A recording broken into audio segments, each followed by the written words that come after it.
Assalamualaikum warahmatullahi wabarakatuh. Selamat malam dan salam Nusantara.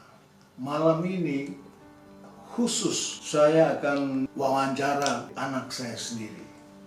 Dialog sama Panji Surya putra saya tapi ini, dan saya akan dialog verbal dibantu juru bahasa isyarat Kania. Oke, siap? Siap. Kasih tangan dulu dong. Pertanyaan pertama, apa yang membuat Panji betah di Amerika? Sebelum mulai menjawab, saya pakai simultan communication, artinya saya berbicara bahasa mengikuti tata bahasa Indonesia atau mengikuti tata bahasa isyarat. Oleh tergantung kan menyesuaikan dulu berkomunikasi dari kecil biasa berubah di anak alfabet. Lagi di Amerika bagaimana? Ya senang sekali, sudah hampir 3 tahun di Amerika dan masih tahun 2018 sampai sekarang. Merasa bahwa beda pengalaman saya itu akses pendidikan di Indonesia merasa butuh perjuangan.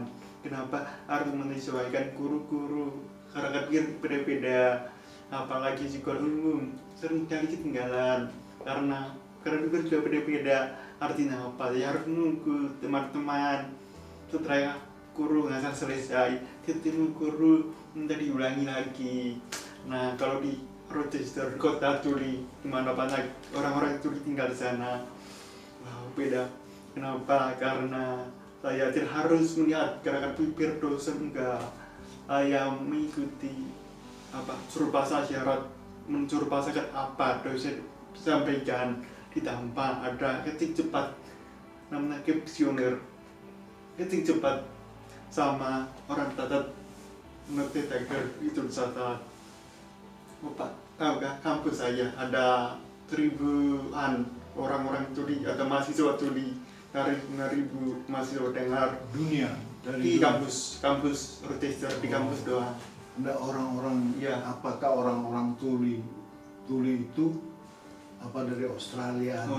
Orang Sambur, Semua. ada yang dari sebagian dari orang Amerika jelas, ya yang internasional ada dari Tionghoa, Tiongkok, ada dari Thailand, ada dari Malaysia, ada dulu. Tapi kalau sekarang ada yang dari Nepal, Filipina, Brasil, Vietnam, beberapa negara itu. Mereka itu ke sana melalui jalur beasiswa. Kalau Panji siapa yang membiayai? Dari lembaga donatur dari Jepang. Membiayai untuk mahasiswa Tuli dari seluruh dunia, ya dari negara berkembang seperti Indonesia, lain-lain, dikirim belajar di Rochester, belajar sampai lulus baru pulang membantu Indonesia atau negara masing-masing. Indonesia tidak pengirim. Aku pernah daftar tapi tidak terima. Alasan kenapa? Pemerintah tidak membuka beasiswa S1 untuk disabilitas, anak S2 dan S3 saja. Tahun-tahun berikutnya lebih tenang sekolah di sana. Iya betul. Tapi lebih sulit karena ilmunya semakin banyak ilmu. Betul ya. Karena akses ya. Tapi kenapa bilang suka sekolah di sana? Nah, mungkin orang-orang pikir aneh kenapa lebih suka kuliah di Amerika pakai bahasa Inggris atau pakai bahasa Amerika di sana, bahasa isyarat Amerika. Karena ada akses, ada juru bahasa isyarat, tadi langsung dapat informasi langsung daripada mengira-ngira dosen apa, kira-kira pernah seperti apa, tidak harus langsung paham, ngerti tanya ulang, ngomong apa, ulang.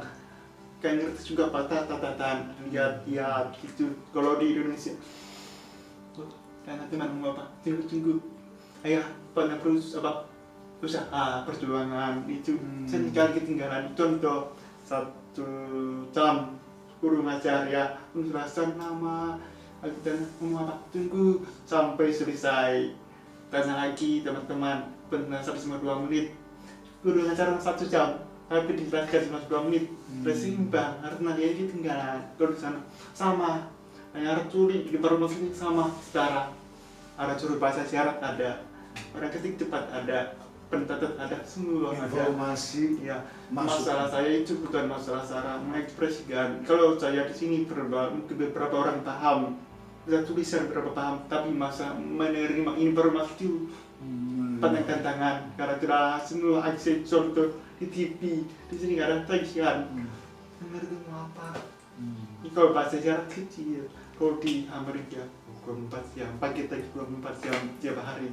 Sampai kita subuh bangun, ada tagih tetap itu masuk terus. masuk, pas informasi masuk kita mau apa semua. Jadi tahu situasi. Tahu situasi gitu. Walaupun orang menangkap informasi itu tidak akses itu biasa, pada menurut aku itu berharga, itu benar-benar penting banget. Karena tadi itu biar dapat informasi nanti masuk. Kan otak itu betul asupan informasi, kalau tidak ada asupan informasi nanti tidak bisa berkembang, ya kan? Itu penting sekali bagi saya. Buat semua. Betul. Terus selesai kapan? Selesai 1 semester lagi, 4 bulan lagi mungkin kalau dapat kesempatan kerjaan pun, karena bisa masih sampai 2023. Sampai kan saya mahasiswa internasional 2 tahun lagi. ya. Kalau bisa iya, tapi saya kan mahasiswa internasional, artinya kalau sudah lulus S1 dapat kesempatan kerja maksimal 1 tahun di Amerika, belajar sampai baru pulang ke Indonesia gitu. Ayah lihat main teater dan bersama artis terkenal, pernah dapat Oscar di Marley Madeline. Marley Madeline. Bagaimana? Dia melatih atau Sebenarnya itu beda waktu. Kalau ya teater itu saya sama teman-teman tuli itu sebenarnya kampus saya ada fakultas namun MTID sering banget bikin teater tiap tahun. Nah saya dan teman-teman itu membuat ulang teater tahun 1970-an, diulangi lagi tapi ceritanya sama, tapi beda orang. Ada sedikit modifikasi dengan cerita baru. Contoh, saya kan mahasiswa internasional ikut teater Amerika, artinya sedikit modifikasi sesuai zaman sekarang. Saya teater ini menunjukkan tuli punya pengalaman gimana, bagi mahasiswa internasional gimana, kan tidak semua mahasiswa internasional mendapatkan Surya yang ajukan. Ya, Surya juga diajukan. didorong teman-teman. Didorong teman-teman. Istimewa karena tiap negara masing-masing harus berjuang mendapatkan informasi. Kalau dia mereka santai, semua akses, ya kan. Itu kita penasaran prosesnya seperti apa. Kenapa Madeline sampai datang? Begitu kan setelah teater beberapa minggu kemudian ada kan program kampus saya itu harus mendatangkan role model, ya apa tuh yang sukses diundang, penjelasan kau bisa tulis sukses, kau bisa mendapat Oscar. Itu ceritakan semua dari masa muda dapat piala, terus gimana bisa konsisten supaya bisa tetap acting sampai sekarang. Masih masuk Netflix kan ada masuk. Nggak mau diundang ke sini. Dia memang mengundang siapa? Barbie bisa mengundang Barbie. Berarti kenapa Marley Madeline dan sama teman-teman lagi memperjuangkan peran aktor karena banyak ya tuli, karena banyak orang dengar memakai peran tuli untuk film TV seri dan sebagainya. Amerika nggak boleh. Amerika tidak dulu panas orang tidak ngerti, sekarang semakin panas talenta berkembang, mana tidak berkembang karena banyak orang dengar mengambil peran orang tuli. Tadi kesempatan untuk orang tuli itu penting atau berkarya sempit, tertutup. Saat memperjuangkan jangan kasih kesempatan buat orang tuli, kesempatan buat orang tuli banyak sekali talenta orang tuli yang berbakat. Apa harus diberi kesempatan untuk gitu. Karena ayah pikir orang tuli ini harus dijaga. Karena orang tuli, orang kalau menurut ayah, orang yang jelas dan benar. Kenapa orang tuli yang sudah jelas tulus dengan firman tidak dikembangkan untuk memimpin? Mungkin ilmu kepemimpinan perlu diberikan kepada teman-teman tuli. Ya betul. Karena agar dunia ini bisa memahami dirinya. Karena kitab-kitab sudah banyak. Kitab-kitab. Ada kitab. Tapi kenapa bumi belum tenang? Mungkin orang-orang tuli yang bisa melakukan gerakan ini. Asal bersama dengan orang-orang yang tidak tuli, yang memberikan jalan. Apakah ini mungkin bisa terjadi? Menurut bisa terjadi, bisa. Kenapa? Tuli itu, mungkin orang-orang melihat tuli itu fokus ke fisik ya. Artinya tidak mendengar. Padahal tuli itu punya definisi beda. Artinya tuli itu kelompok punya bahasa sendiri, bahasa minoritas. Artinya kata di mayoritas itu bahasa isyarat. Karena mereka mengandalkan visual. Kalau beda sama orang-orang dengar itu menerima informasi melalui telinga auditori. Kalau tuli penglihatan, ya kan? Karena mungkin harus klarifikasi lagi, orang-orang tidak benar itu atau orang tidak mendengar, tapi kebetulan mereka beda. Hari di pagi dua, orang-orang itu merasa membutuhkan akses bahasa isyarat, itu orang tuli. Ada orang itu separuh itu merasa membutuhkan akses suara, menggunakan bahasa mayoritas, bahasa lisan itu bagi alat dengar sebagainya. Jumlah orang itu kelompok itu karena kepada kebutuhan. Tadi teman-teman itu kepada sama orang dengar itu berdengar di bahasa, kita sama-sama bisa masak, bisa makan, bisa bawa mobil. Cuma bedanya bahasa, saya pakai bahasa isyarat, pakai bahasa lisan. Tapi Itu bisa juga mengembangkan pikiran itu yang mungkin jarang orang pikirkan. Nah, kebanyakan orang mendengar, mengembangkan pikirannya itu jadi persoalan. jadi yang menarik, pola pikir orang dengar sama orang itu beda. Orang dengar kalau pikir berdasarkan kata-kata, dia akan membayar kata-kata, kalimat. Itu. Kalau orang tuli, orang pikirnya melalui gambar, itu visual, kayak gerakannya dibayangkan gerakan. Betul, setiap kali masuk contoh, orang bilang saya makan pisang. Kalau membayangkan saya makan pisang, bukan. Saya membayangkan orang sedang makan pisang. Iya, seperti itu. Cara pandang kita fokus ke visual. Kalau orang dengar kata-kata, itu berarti cara pikirnya berbeda. Tapi kita visual. Orang dengar dunia itu beda. Iya. Pertentuan beda. Misalnya dulu, Kalau dengar itu ada banyak persoalan, banyak sekali. Ada isu kemanusiaan, isu dan kalau itu bagus mana satu komunikasi. Itu nomor satu, komunikasi. ya, Simple. komunikasi diangkat kan. Ya, kalau komunikasi tidak ada permasalahan, bisa bagus ke lain-lain. Kalau tidak ada akses komunikasi, susah. Bagaimana cara mengingatkan, bagaimana cara menerima informasi. Nah, artinya yang memberikan gagasan-gagasan ini kan orang mendengar, bukan orang tuli.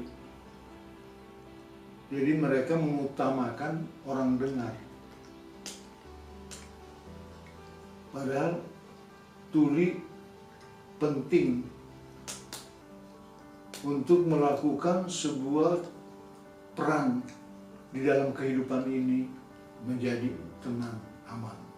Karena akses tentang dunia, persoalan orang dengar disampaikan dunia itu gimana.